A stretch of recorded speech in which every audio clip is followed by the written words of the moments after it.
Hello everybody. Hi. Welcome to the 6th episode, as I've just been reminded by Callum, of the MEE-FIT Podcast. I'm joined today with Mary, who has been a client now for nearly 2.5 years. And yeah, from our perspective, has had an amazing journey. You know, we've been really sort of proud to be involved in the story that we're about to hear. So yeah, do you want to just introduce yourself, Mary? Let everyone know a little bit about yourself, just very generalised, and then we'll kind of chat a bit more about the last 2.5 years. Yeah, of course. Yeah. So I'm Mary, and I'm 31 and live just outside Whitchurch. And yeah, I work for myself, just doing a bit of marketing for agricultural companies. And yeah, now I've got 2 little children, which we'll talk about, I'm sure, in a minute. Definitely. Cool.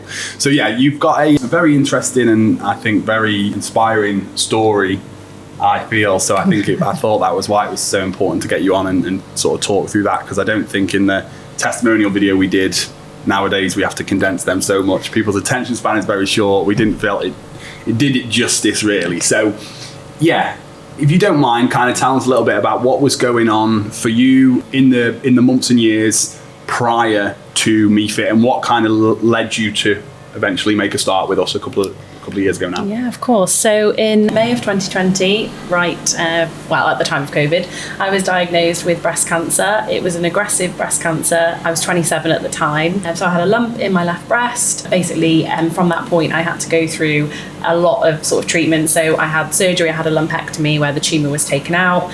I also, after having that surgery, then had to do fertility treatment because I was due to start chemotherapy. So I had to do 2 rounds of egg freezing. Me and my husband, we made embryos. So that was obviously part of the journey just because of my age. Then I started chemotherapy. I did 6 rounds of quite aggressive chemotherapy. So I lost my hair, all of that sort of textbook stuff. And it was very, very horrible. And then I had also radiotherapy. So I did a week of intensive radiotherapy. I also had a targeted injection because my cancer was quite aggressive because of a protein that was within the tumour. So the injection I had for another year was to target that protein, basically. So my treatment then went on, and I was then on tablets called tamoxifen, which I was on prescribed for 5 years. So I was actually put into early stage menopause because of the chemotherapy, and sort of from that point and sort of getting over the cancer, if you can call it that. I remember I sort of got to a bit of rock bottom, and I was going through the menopause, at the age of 28, 29. And I remember just thinking, I need to do something. I felt awful. I think as well, my mood was really bad. I was very up and down. I was sort of, dropping a cutlery on the floor would just send me over the edge, and it was just like, I need to do something. And I remember seeing, some of the advertisements from yourselves, and I made the call, and I just sort of explained that it was probably heavily to do with the menopause and just wanting to take control of something. I had put on weight through treatment, and I wanted to sort of get back to, feeling a little bit more like I was in control of myself, my physical, appearance, as well as obviously being medically fit as well, trying to improve on that. So yeah, I made the call, and I remember coming in, and since then I cannot believe it's been 2.5 years. It's crazy how quick that's gone, isn't it? It's insane. I know. I thought about it yesterday. I can't believe it, but the change just from coming for a few months, I think it was gaining back that control, but also how much exercise has helped my mood. Luckily, I did actually come out of the menopause, which is possible. So I did come back out of it, but just being able to sort of be here and actually use exercise to feel like I was sort of having a bit more energy and, a little bit better, obviously losing a bit of weight as well. So yeah, it has been a journey, but yeah, it's sort of, that was my lead up into really getting to you guys. And like I said, I cannot believe it's been 2.5 years. No, I know. It's crazy how quick that is, isn't it?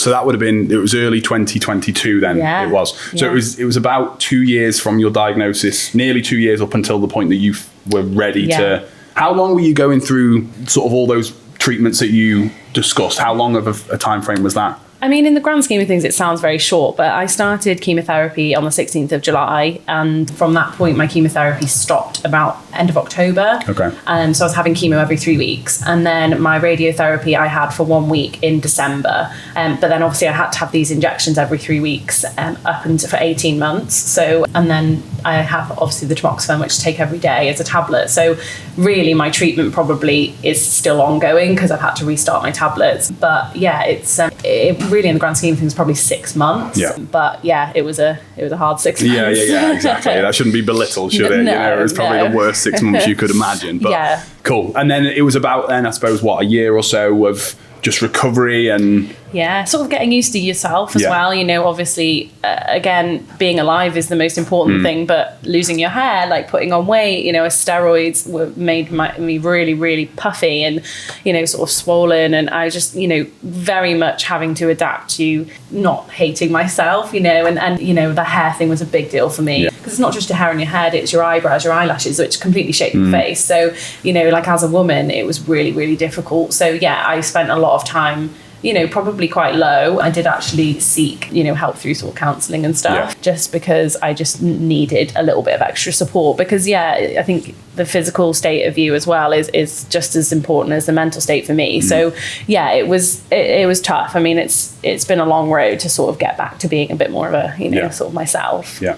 Well, when I said at the beginning, inspiration, I think that just sums it up really. Just that four and a bit years of what that's been up until this point. Incredible journey. And, we've been so proud and thankful to be involved in that, because it's, you've seen the differences in your strength and your fitness and everything up until this point, which has been really cool. But I just wanted to ask you about, you mentioned obviously going into that medically induced menopause. Now we do talk to a lot of clients about menopause. We have a lot who go through it, and obviously that's usually at a much later stage in their life. What were the main issues that posed? Like when you said, you were struggling with those symptoms, what was that? Definitely hot flushes. Okay. That was like, I thought at one point I was passing out when I had my first hot flush, but it was a hot flush. And weight gain, struggling to sort of feel like I had the energy as well to actually do anything. And I think just in general, being in that at that age, it makes you kind of feel a little bit more down, and like, sort of I didn't really feel like I had the motivation to really do anything. But yeah, definitely aches, pains, just feeling like I was like 50 years older than what I was, to be perfectly honest. But yeah, hot flushes were no joke for sure. That was awful. But yeah, it was just generally just made me feel a lot less of a human, I suppose, than I was used to, especially at that age. It's you can't do the things that you used to do, and that's hard when you feel like you can't do what you did before. For me, that's really frustrating, and I was like, I need to get back. But obviously it takes time as well. And you mentioned that you kind of came out of that. Excuse my ignorance, but how did you know that? Is there certain tests that they do and stuff? I don't know too much about that. Blood tests, my hormone levels, and then just sort of waiting for the natural things to sort of happen. But yeah, my blood tests were sort of monitored quite closely just to see my levels of different hormones. We didn't really know if I was going to come, because some people don't. Some people don't come out of it. I was very lucky that I did. And obviously then to go on, like I said, about thinking of having children, it was nice to be able to say that I could potentially have them naturally. So yeah, it was just really monitored by the team, to be fair. Cool. So you mentioned obviously it's been about 2.5 years now. So you initially touched base with us after seeing some adverts, and you just kind of heard of us through that.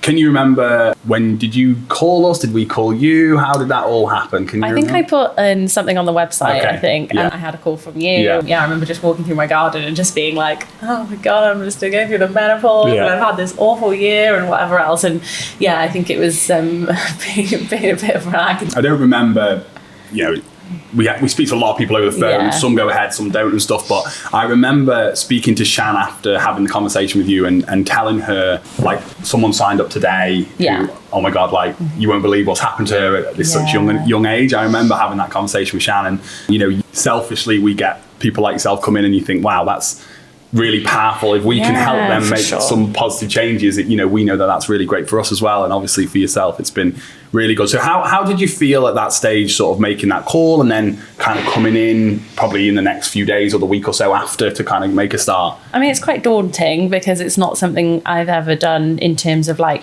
PT or anything like that. I have, done the gym in the past and things like that, but actually committing to doing something like this was totally new to me.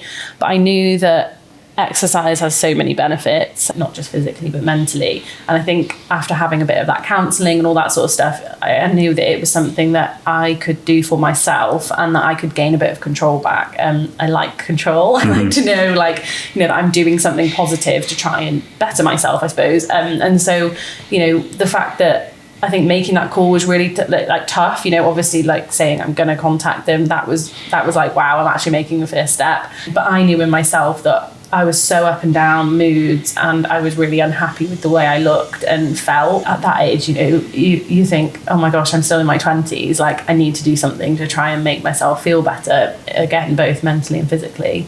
So yeah, it was probably quite a step for me to sort of make that call. And then, I remember coming in and having sort of a little bit of one of my first sessions. I remember coming in the brightest, loudest leggings ever. And I was like, whoa, she's definitely new. and everyone was so friendly, and it just felt like, and I feel like in the first few months, I actually came across a couple of other women that had had breast cancer.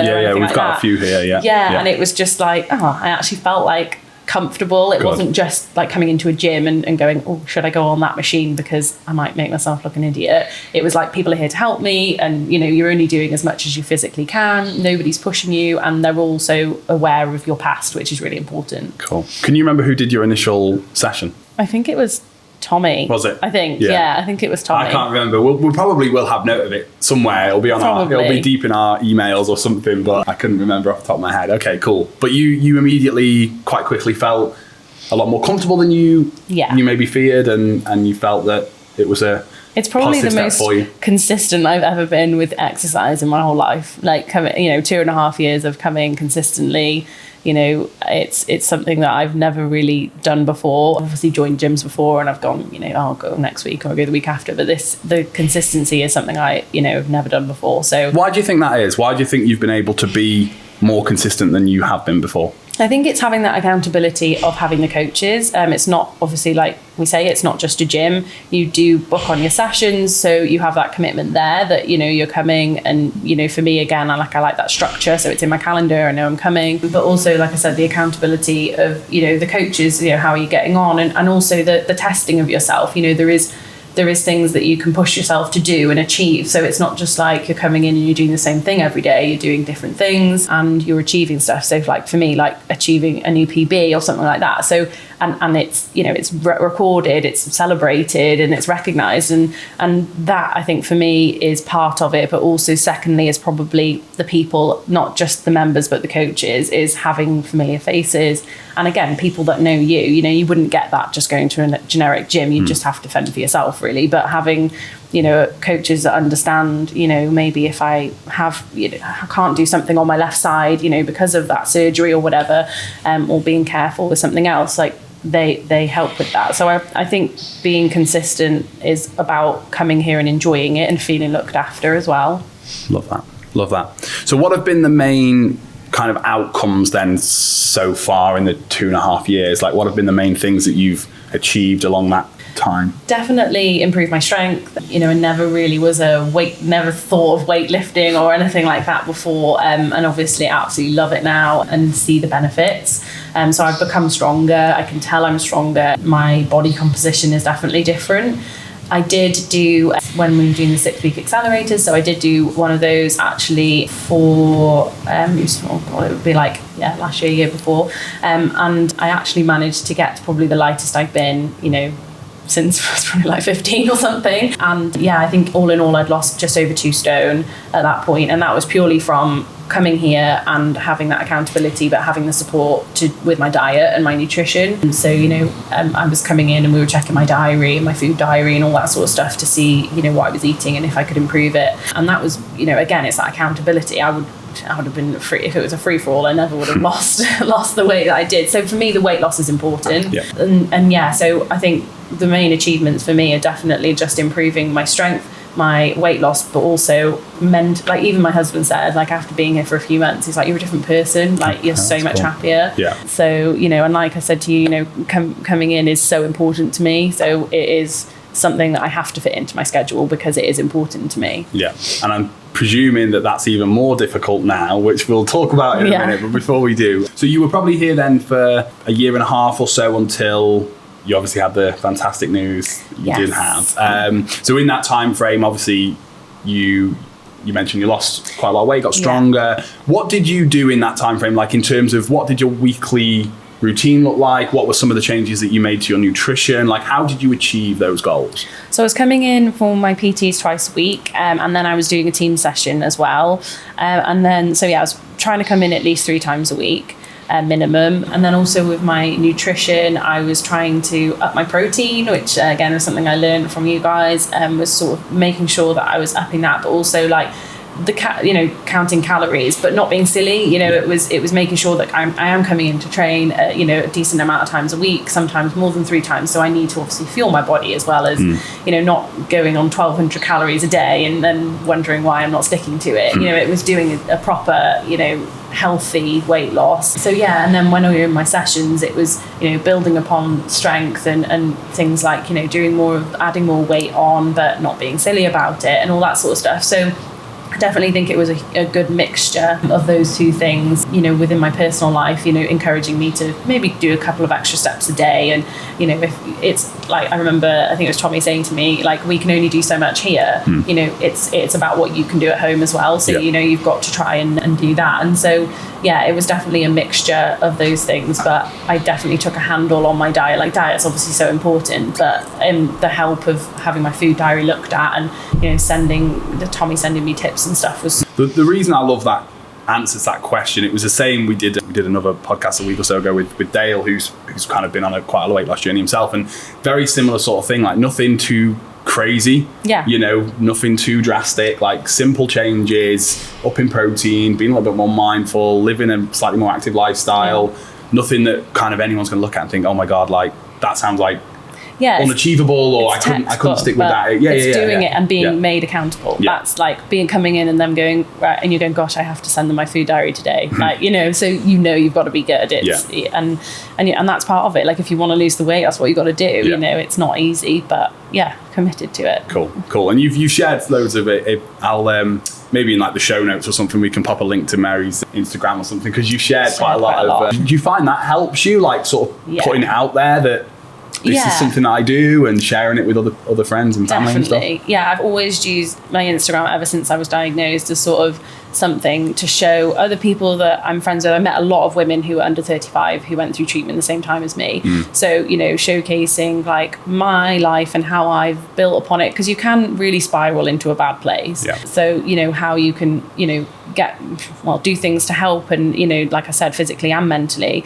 So I've always used it as sort of a place. It's kind of like my personal like vlog, I suppose, to absolutely. Sort of like for myself, but it's very cathartic, I find, to sort of talk about it, not just at the gym, but I also talk about, my life after cancer. So it's definitely something I enjoy. Good. Yeah, we love seeing the videos that you put together. They're always fab, and we always try and share them and stuff, because they are really, really cool. So about 12 months ago then now, obviously you had some brilliant news. Just talk us through how that kind of came about, what you had to do, and kind of everything around that.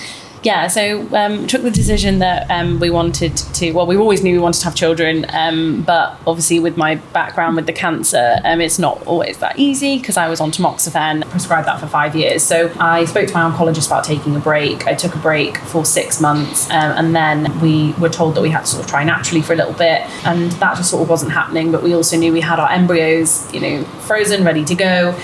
So we went for it, and we went down the IVF route, and I did have to lose some weight for that. Again, you guys here were brilliant with helping me do that. Basically I had my embryo transfer in August of last year. Obviously with fingers crossed that it was going to work. Because of my background with the cancer, we decided to put 2 embryos in, just in the hope that one would work.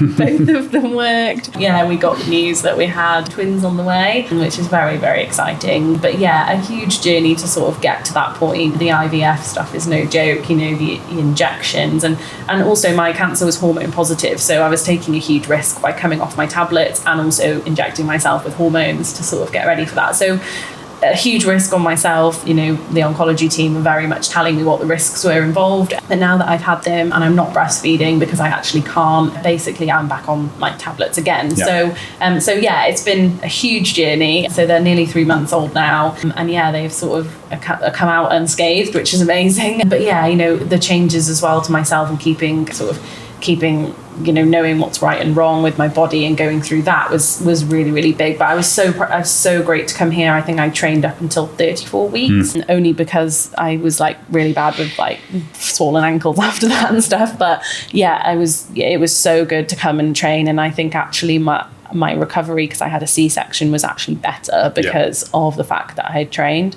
and I was stronger. And you have to be strong to hold two babies all the time. Absolutely, I can imagine. Yeah, I mean, you did fantastically well. Like 34 weeks is, nearly right to the end, wasn't it? And it wasn't out of choice to stop, was it? No. It was just kind of like the build up of things over the time. Yeah. But then you were back to the gym. How soon after? I think I was back about 8 weeks after. It might have been earlier, maybe 7 weeks. Yeah. But yeah, I was still like literally the week after I was up walking. I was trying, and I mean, you do have to be careful, of course. Like, it's huge surgery. I probably did overdo it a little bit, but I think I did feel good. So, and I definitely put that down to the way I was before I had them. Yeah. The fact that I trained throughout, because I think like your back and all that sort of stuff, like I had that strength there because, I trained and stuff. So yeah, it was, I mean, I had them at 37-ish weeks. So yeah, it was not too bad to sort of get to that point. No, excellent. And how did you find the training throughout the pregnancy here? Like, what did you have to change or adapt, or how did that all go for you? It was very much kind of like whatever you feel like you can't do, don't do, but also there's obviously certain things that you shouldn't do. And that was, I very much sort of was asking you guys that, and you guys were great with sort of telling me what I couldn't do. So very much sort of you guys took the lead on that one, and I kind of just trusted that you guys are just telling me the right things to do, because I just wanted to keep doing everything. But yeah, it was just certain things, like not being on your back for too long and things like that. But I think I was still like deadlifting again, like on my last week that I was here and stuff. And so yeah, I think there's a massive stigma about not doing too much. But like my mum was always like, you be careful. And even my doctor, because I had a specialist consultant because of the twins, I told her I was doing weightlifting. She's like, amazing, keep going, keep doing it. That's good. She's like, you don't always hear that though, which is and she was like, do it. Like, I'm so happy you're doing that. Excellent. So yeah, and obviously I was confident with that, so that was good. Yeah. Cool. Yeah, I mean, from our perspective, the guidance has always been, if you look at all the research on it and the recommendations from experts in that field, it's always just, continue doing what you're used to, know. So if we had someone who reaches out to us and says, guys, I'm pregnant, I want to get started with fitness and weight training, we'd be like, well, have you done it before? And if the answer is no, it's probably not the right thing for you to do at this time. Wait until the babies are here and then, then make a start. But for someone like yourself, obviously Shan, my wife's been, had 2 C-sections now, had 2 pregnancies, and she kind of just, continued as much as she could because she was used to it. And you, like you said, you just adapt those things and adjust the certain movements that you can and can't do, and things start to get in the way a little bit more with certain movements. So there's some changes in that regard as well. But yeah, mostly you can kind of do pretty much the same. Pretty much. And again, it was very much like, if there was something, and because when you're in a group of people and you're having your training, you don't really want to be like annoying and, God, should I be doing it? And there was never the case that I was like, no, you're not going to do that one. We're going to do something different, and it was just like total control from you guys in terms of what was right and wrong to do. But also I've got to say that the best thing about the whole thing was like everybody here was so excited, always asking me how it's getting on, and so excited for the whole thing. And that was nice. It was kind of like coming in and you're seeing your friends and everybody's excited for the whole journey. So yeah, it was great. Good. And I've still not met them yet. I know, because I missed it when you brought them in. I do. I really do. I missed it when you were in that day, but soon, hopefully. I'll bring them in at some point when I'm confident enough. So they're 3 months now. So you've been back in the gym now for what, 6 or so weeks? Yeah, something like that. Yeah. And how are you feeling now with getting back into the routine? And so much better. Yeah, I'm like, I was desperate to come back. Just like I said, having that routine again, and having this time for myself. Like it's my time. It sounds awful. Like I love them to pieces, but it's my time away. It's my moment. A bit of time for me. And again, taking back that control. And I do want to try and lose a bit of weight again. And sort of obviously having a C-section, there's the things that come with that. So I want to try and strengthen that core back up, and also sort of help that little C-section shelf that you sort of get. So but yeah, it just feels so good to be again taking control, coming back and doing something for me. Absolutely. It's so important, and I think we hear that all the time. New mums especially, I'd say more so than dads. That might be a little bit stereotypical, but oh, I shouldn't be looking after myself. I should be putting all my time and energy and attention to the kids. And it's very easy for that to materialize. And then before you know it, we get people get in touch with us now and kids college or uni, and they're still not looking after themselves. So why do you feel that's so important for you to continue to do that? I think when you become a new mum, you do have to give up a lot. And I think I don't think anyone prepares you for that. You can be as prepared as you want, but you will never ever be as prepared as when it actually happens. And I'm a very independent person. So I think for me, this was the one thing that I was not going to give up. And that was what I told my husband. I'm sorry, but I will be going back to the gym. We've just got to make it work. He works quite a high pressure job, so he's not home all the time, but he knows that this is important to me, and he also knows that if I don't come, I'll probably be a nightmare. It's best for him and for me. But I think being a new mum is so hard, but if you can have those moments to yourself, and people come in here and go, you're so lucky to be able to come here, and I really am, and I'm lucky that my husband's really supportive in that way. But I think you've got to make those boundaries and say that if this is my time. I mean, it's an hour, 2 hours a week. If I can't get that, then there's something wrong. But it's so important to try and get out of the house, but also, like I said, try and make yourself feel a bit better and just get back to being you. And you get out and everyone here and you're you again. Everyone's chit chatting with you. The kids aren't here, and it's nice. You feel a little bit more normal again. Yeah, absolutely. Shan says the same thing. I mean, she comes in and does her training. Sometimes she does a bit of coaching, and she loves it because it's a break from. I mean, our kids are a little bit older than yours now, 3 and 1, but she's mummy, and at home she's mummy, and it can be completely consuming, and you become a different. You don't. Shan says, don't want to speak too much on her behalf, but she can very easily lose who she is. She's just mummy, 100%. All the time, and it's nice for her to come and have that break and be herself again, look after herself. Like you said, you give everything for your kids, you love them so much, but you've got to still look after yourself, haven't you? Yeah, definitely. And then, like I said, your whole life does change, again, like I said, we've had an amazing journey and I'm so grateful for the whole thing, but your whole life does change. And so if you can keep that little bit of you and make sure that you do, I think it's really important. I honestly, I think I would be so gutted if I couldn't make it here, both, like I said, just to see the people and have that bit of normality, but also to just work on myself. Absolutely. How do you manage twins? You're back at work because you're self-employed, you work for yourself, so obviously you couldn't take too long. Obviously a partner who has a like you mentioned, a high pressure job.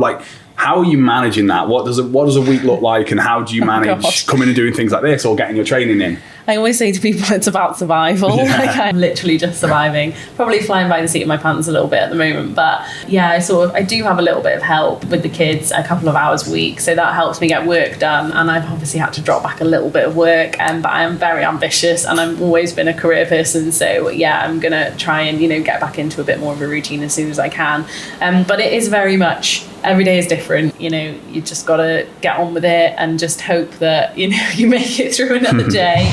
But it is a lot going on, probably a little bit too much, but it's probably me as a person. I've always been like that. So I think if I didn't have too much going on, I'd be bored. So we make it work, but it's definitely tough. I bet. But like you said, it's good that your partner is supportive of that, because I know that can be a big challenge for anybody. If their partner or whoever they're with isn't supportive of them making those positive changes, then obviously no, I won't kind of be home earlier or go to work later or whatever, so how's he had to adjust his work, and how's that all gone? Oh, it's that age-old question. His life's the same. Okay. No, to be fair, he is brilliant. He's so good, and he knows this is important to me, so he's always sort of even I think it was I came in yesterday for a session, and I said can I, it's 5, I'm going for 5 o'clock, is that okay? And I said, oh, don't worry, if you've got a meeting, I'll just cancel it. He goes, no, you're going. You're going, because he knows that I love to come here. So he's very, very good like that. In the beginning, it was obviously a little bit more difficult, but he knows that,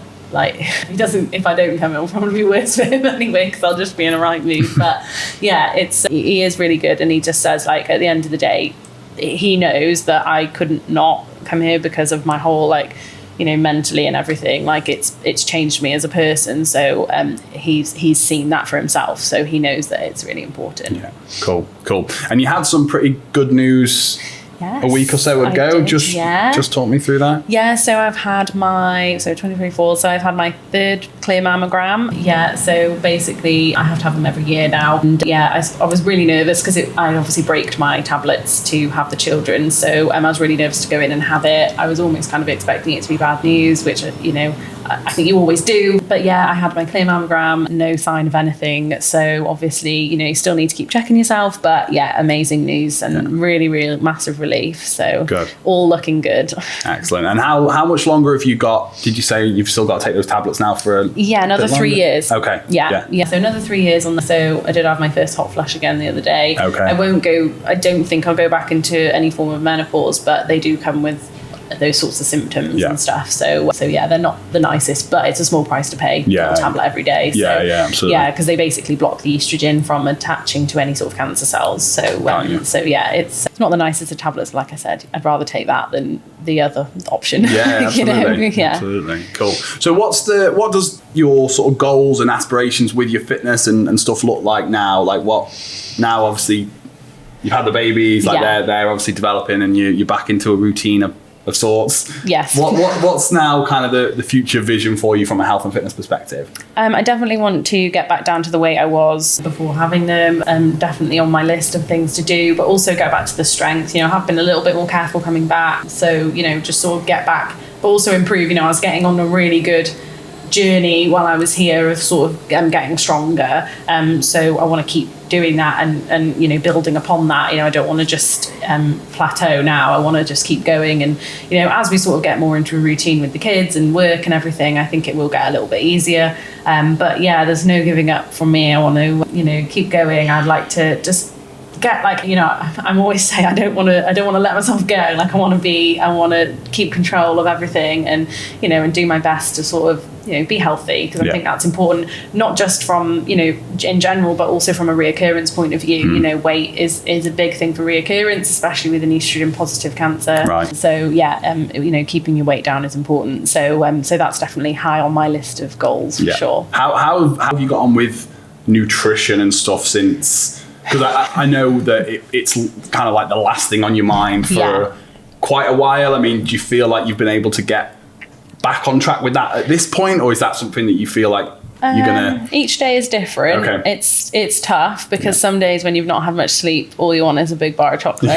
But yeah, I think I'm trying to just do it as in, like, not go completely cold turkey. So just, you know, if I'm a little bit better one day, that's good, and just keep building upon that. And then I will get into a mindset, hopefully, when they're sleeping a bit better and it's not as tough, that I will be able to, you know, obviously get my head back into it. But I think when they're still so young and like life's a bit all over the place, I'm like, don't put too much pressure on myself. Absolutely. So yeah, if I do want that little treat, I'm going to go for it. Shan still wants a chocolate bar every night now. As like a de-stress from the day and just a relief of just, you've made it to another bedtime. Like, you know, you're through it. As awful as that sounds, you love every moment of it. But it's hard, isn't it? It's so challenging. Hard. And I can't even imagine having two at once. Like, I can't imagine having one. So it's good. That's the thing. Yeah, you don't know what you don't know, I suppose, do you? But no, I can imagine, like, you know, sleep with two now at 3 and 1 can be challenging, so never mind having two at the same age. But how is that at the moment, sleep?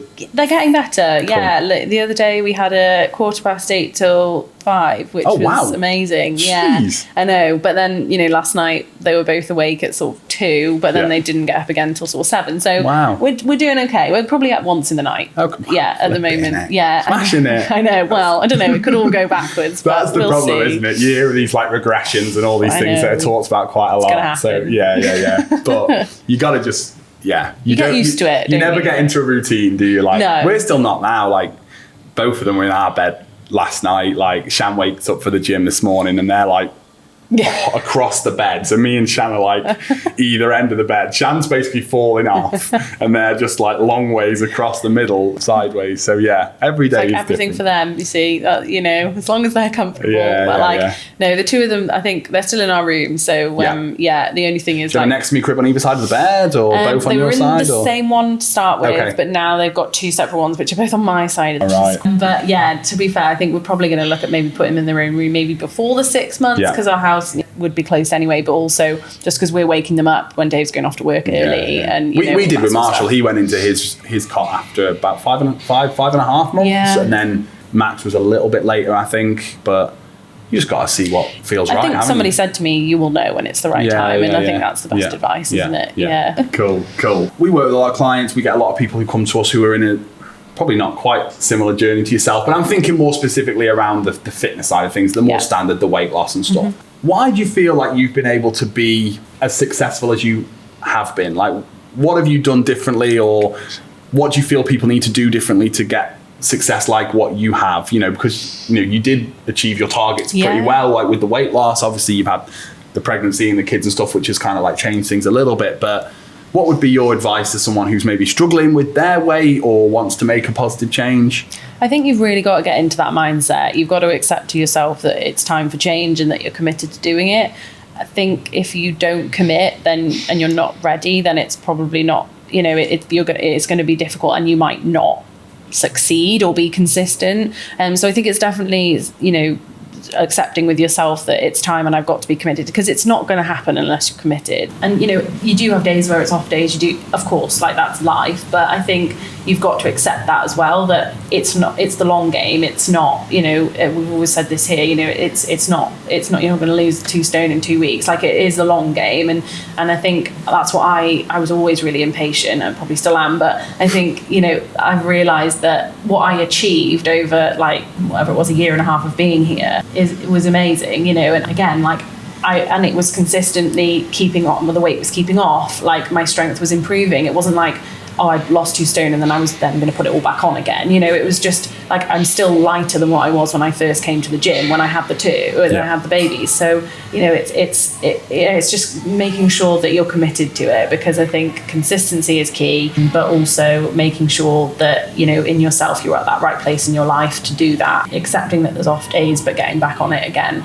And seeking help, having you guys help sort of, if there is that availability of maybe some sort of program or whatever to help with a little bit of the weight loss, and also speaking to them about what you want to achieve with your strength. That's the whole point of coming to a place like this, is you have that support. So it's communicating that to the coaches, like you said, you're here to help us, but also it's about what you do at home as well. So absolutely. There's that balance, isn't there? But I'm definitely not perfect at all, but I think for me it was just about accepting it was time to do something, and noticing that if I wasn't consistent, I wouldn't achieve what I wanted. Yeah, cool. I love that around the perfectionist mindset, I suppose, that a lot of people fall into the trap of, that can be just a killer when it comes to making changes, because like you said, things are never going to be perfect. No. Whether you've got kids or not, you're going to have challenging times with work and family and partners and all these things, and if you try and be too good and too perfect all the time with it, like, you're going to miss sessions, you're going to have bad days with nutrition, you're going to have, and then you beat yourself up about it, and there's no point in doing that. Just say, I've had a bad day, let's start again tomorrow. And it's really well and good me sitting here saying that, because I'm sure there's some days where I've not done that, but I think if you can sort of, I do say, okay, like, put it down to a bad day. Always try and start off a new day with a good attitude. Don't start off with negative, and then